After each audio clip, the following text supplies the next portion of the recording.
केदारनाथ धाम में नए रावल की घोषणा को लेकर अब विवाद सामने आ रहा है। बद्रीनाथ केदारनाथ मंदिर समिति के पूर्व अध्यक्ष अजेंद्र अजय ने इस पूरी प्रक्रिया पर गंभीर सवाल खड़े किए हैं। घोषणा से पूर्व ही नियुक्ति प्रक्रिया पर सवाल उठाए जा रहे हैं। बीकेटीसी के पूर्व अध्यक्ष अजेंद्र अजय ने कहा कि मीडिया के माध्यम से जानकारी मिली है कि श्री केदारनाथ धाम के वर्तमान रावल भीमाशंकर लिंग जी ने महाराष्ट्र के नांदेड़ में आयोजित एक निजी कार्यक्रम में अपने शिष्य शिवाचार्य शांति लिंग केदार लिंग को उत्तराधिकारी घोषित किया है। बताया गया कि स्वास्थ्य कारणों का हवाला देते हुए उन्होंने ये घोषणा की।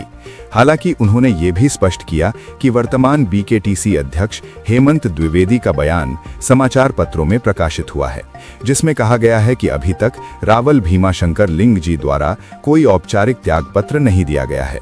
ऐसे में नए रावल की नियुक्ति की प्रक्रिया प्रारंभ ही नहीं हो सकती। पूर्व अध्यक्ष ने कहा कि ये वक्तव्य पूरी तरह गलत है। अजेंद्र अजय ने कहा कि मंदिर समिति अधिनियम के अनुसार रावल, नायब रावल सहित सभी नियुक्तियों का अधिकार केवल बीकेटीसी को है। ये पद भले ही धार्मिक दृष्टि से अत्यंत पूजनीय हों, लेकिन इनकी नियुक्ति, वेतन और सेवा शर्तें मंदिर समिति के अधीन आती हैं। उन्होंने अपने कार्यकाल का उदाहरण देते हुए बताया कि श्री बद्रीनाथ धाम के तत्कालीन रावल ईश्वरी प्रसाद नंबूदरी जी ने स्वास्थ्य कारणों से स्वैच्छिक सेवानिवृत्ति हेतु निर्धारित प्रक्रिया के तहत आवेदन किया था, जिसे स्वीकार कर नायब रावल को प्रभारी रावल बनाया गया और फिर विधिवत विज्ञापन व साक्षात्कार के माध्यम से नियुक्ति की गई। पूर्व अध्यक्ष ने कहा कि श्री केदारनाथ धाम के रावल कर्नाटक के शैव लिंगायत समुदाय से होते हैं। वर्ष 2000 से पूर्व अधिकांश रावल आजीवन पद पर रहे हैं। सिद्धेश्वर लिंग जी ने स्वास्थ्य कारणों से त्यागपत्र दिया था, जिसके बाद भीमाशंकर लिंग जी की नियुक्ति हुई थी। उस समय भी उनके पट्टाभिषेक को लेकर ऊखी मठ में आंदोलन तक हुआ था। अजेंद्र अजय ने स्पष्ट शब्दों में कहा कि बिना विधिवत त्यागपत्र दिए किसी भी प्रकार से उत्तराधिकारी घोषित करना न तो परंपराओं के अनुरूप है और न ही प्रशासनिक दृष्टि से उचित। उन्होंने सवाल उठाया कि नांदेड़ में आयोजित कार्यक्रम के लिए क्या मंदिर समिति से अनुमति ली गई थी? साथ ही रूप छड़ी को महाराष्ट्र ले जाने की अनुमति किसने दी और समिति के कर्मचारी वहां कैसे पहुंचे? अब इस पूरे मामले को लेकर उन्होंने बीकेटीसी अध्यक्ष से मांग की कि इस पूरे प्रकरण की जांच कराई जाए और बिना अनुमति परंपराओं को तोड़ने वाले अधिकारियों व कर्मचारियों के खिलाफ कड़ी कार्रवाई की जाए।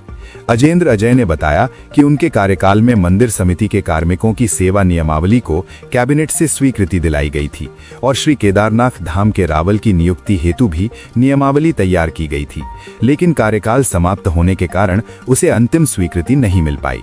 उन्होंने वर्तमान बीकेटीसी अध्यक्ष से आग्रह किया कि इस नियमावली को शीघ्र कैबिनेट से पारित कराया जाए, ताकि भविष्य में इस तरह के विवाद उत्पन्न न हो। देखिए, जो रावल जी का पद है वो पूजनीय है और धार्मिक महत्ता है उस पद की, और लेकिन जो रावल जी की नियुक्ति होती है उसकी भी एक प्रक्रिया है। और जो बद्रीनाथ केदारनाथ मंदिर समिति अधिनियम है उसमें बद्रीनाथ जी के रावल जी को लेकर के, उनकी नियुक्ति को लेकर के तो स्पष्ट प्रावधान है, किंतु जो केदारनाथ जी के रावल की नियुक्ति को लेकर के है उसमें बहुत स्पष्ट प्रावधान नहीं है। लेकिन कुछ परंपराओं के आधार पर अभी तक वहां पर रावलों की नियुक्ति होती रही है। और क्योंकि जैसा आप जानते ही है कि मंदिर समिति एक्ट के तहत में जितने भी बद्रीनाथ केदारनाथ और उसके अधीनस्थ जो मंदिर हैं उनके प्रबंधन का जो जिम्मा है वो पूरी तरीके से मंदिर समिति को सौंपा गया है।